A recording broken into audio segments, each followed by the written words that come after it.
Hello বন্ধুরা, Priyanka's kitchen and ব্লগে তোমাদের স্বাগত জানাই। তো আমি আজকে আরও একটা রেসিপি তোমাদের কাছে নিয়ে এলাম।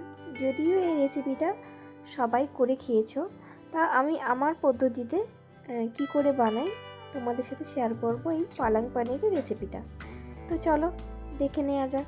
তো প্রথমেই দেখো, পালং শাকগুলো শুধু একটু গরম জলে ভাপিয়ে নিয়েছিলাম। এর মধ্যে কাঠবাদাম, কাজু আর কিশমিশ দিয়েছিলাম, লঙ্কা, কাঁচা লঙ্কা, একটু আদা, কয়েক কোয়া রসুন দিয়ে ভালো করে পেস্ট করে নিয়েছি। এবার একটা কড়াইয়ে পনিরগুলো কিউব করে কেটে রেখেছিলাম, সেগুলো ভালো করে ভেজে নেব।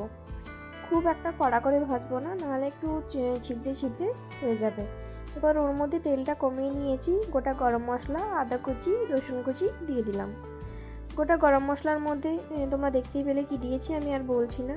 এবার এর মধ্যে কুচিয়ে রাখা পেঁয়াজ, পরিমাণ মতো লবণ, হলুদ, ভাজা মশলা দিয়ে দিয়েছি। তোমরা চাইলে এটা নিরামিষও করতে পারো, তো আমি আজকে কিন্তু আমিষই করেছিলাম।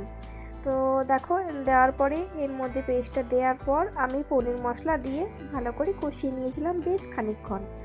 তো দেখো আমাদের কত সুন্দর লাগছে এখন থেকেই দেখতে। এবার আমি কিন্তু ভেজে রাখা পনিরগুলো দিয়ে দেবো। দেওয়ার পরে আমি বেশিক্ষণ কিন্তু ফোটাইনি। তোমরা চাইলে যদি একটু ঝোল ঝোল খেতে চাও তো তোমরা দিতেই পারো।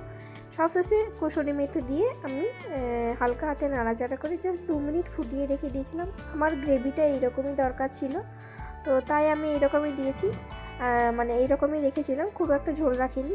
সবশেষে চিনি দিয়ে নামিয়ে নিয়েছি। তোমরা চিনি না চাইলে নাও দিতে পারো। তো আজকে আমার রেসিপি কেমন লাগলো তোমরা অবশ্যই কমেন্ট করে জানিও। ভালো